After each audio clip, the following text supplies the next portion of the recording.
Shukuru sana kwa kutenga muda wako kuja kuungana na sisi katika jambo hili ambalo sisi tunaliona ni kubwa sana kwa nyanda za juu kusini. Mbio hizi mheshimiwa mgeni rasmi ni mbio za kipekee kabisa kwa sababu nchi nzima hakuna mbio kama hizi.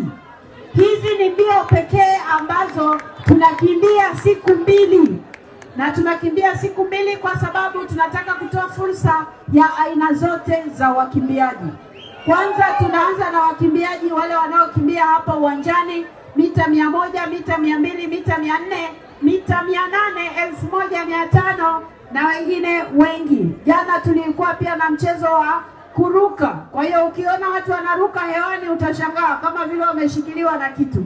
Kwa hiyo hizi ni mbio za kipekee kabisa. Kisha siku ya pili inakuwa ni mbio ndefu kwa maana ya full marathon, kilomita 42, kilomita 21, kilomita 15 ambazo tumekimbia leo. Lakini mgeni rasmi, leo nimekimbia kilomita 5 kwa heshima yako, nilikuwa nimejipanga kwa kilomita 21.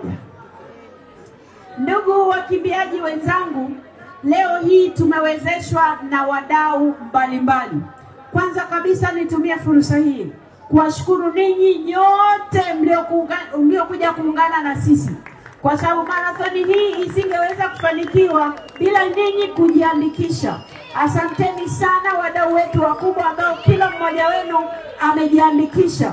Tunawashukuru sana kwa kuungana na sisi katika nia yetu njema kabisa ya kuboresha miundombinu ya elimu na afya.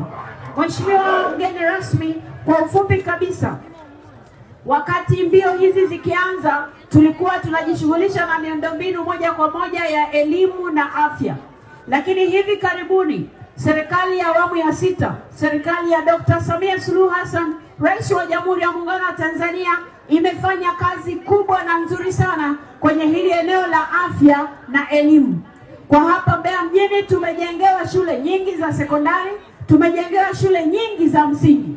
Lakini pia kwa upande wa afya tumejengewa vituo vingi vya afya na zahanati nyingi za afya.